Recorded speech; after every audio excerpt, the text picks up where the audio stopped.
عليكم ورحمة الله تعالى وبركاته كلنتي wanaagsan saaxiibayaal markale meel kastoo aad joogtaan halkan waa Mustafa Show aniguna waa Mustafa ku soo dhawaada qaybtii koobaad ee taxanaheennii buuggii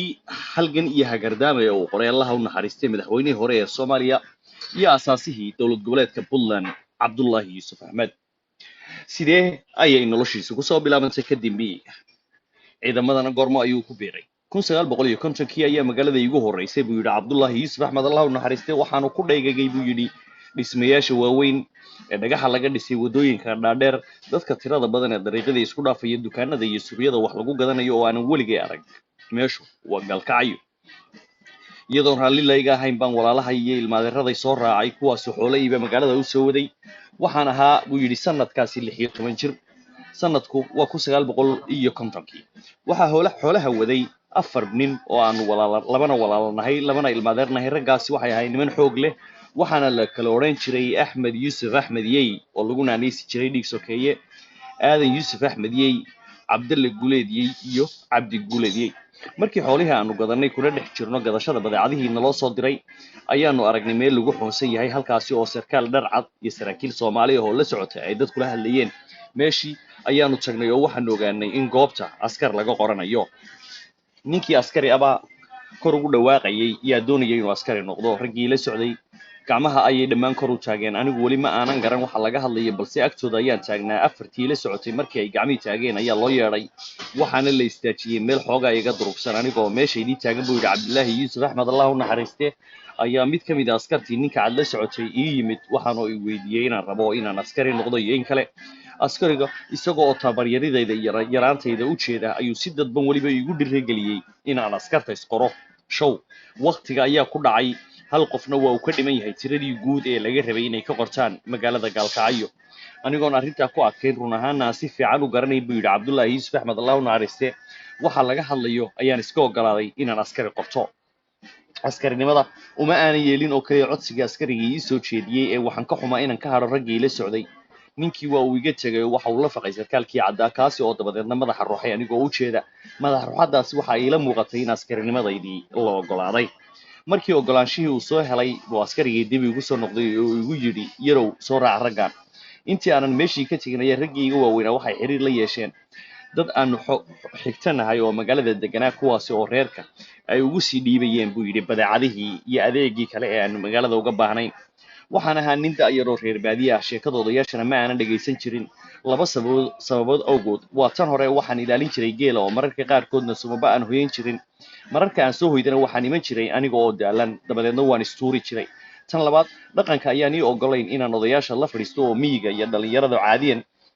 ma ay wada fadhiistaan odayaasha iyo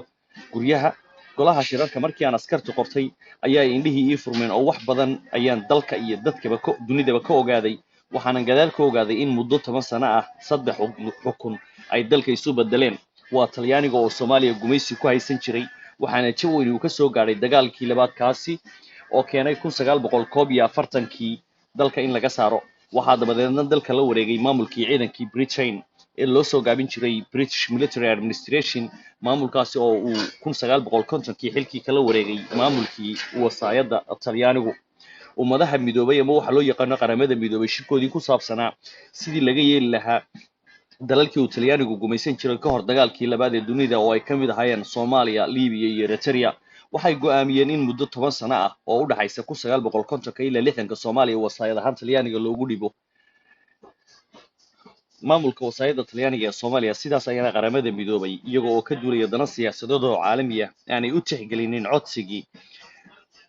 uu hogaaminayeen halgankii gobonimo doonka ee SYL kaasi oo diidanaa soo noqoshada Talyaaniga oo doonayay in muddadaasi xadidan ay Soomaaliya hoos timaado afartii dawladood ee waaweynaa ee boqortooyada midowday ama Ingiriiska midowgii Sofiyeetka Mareykanka iyo Ingiriiska si loo dabciyo kalsooni darradii dhaxalkii Talyaaniga iyo Soomaaliya ummadaha midoobayna waxay maamulkii Talyaaniga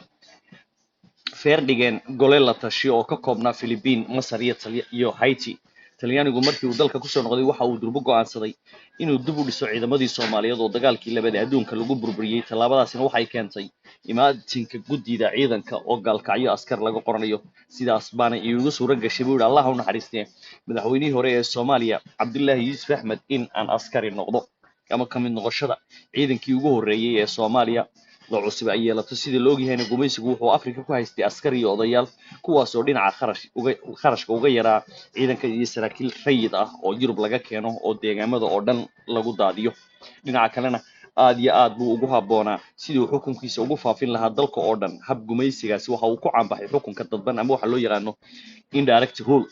askarta iyo odayaasha xukunkaasi loo adeegsan jirayna waxay lahaayeen laba awoodood hase yeeshee iyagoo ayayse ugu fillayd buuri sidii ay ugu muuqan lahaayeen rag xambaarsan awooddii gumaystaha oo ay tahay in laga boqo sida awgeed dalalka Afrika askarigu wuxuu leeyahay haybad dadkuna waxay aaminsan yihiin buu yidhi way ciisayn jireen haddaba daawada la soo qaybta labaad ee barnaamijkeena taxanaha ee halgan iyo hagardaamo buuggii uu qoray Allah u naxariistay madaxweynihii hore ee Soomaaliya iyo asaasihii dowlad goboleedka Puntland Cabdullaahi Yuusuf Axmed insha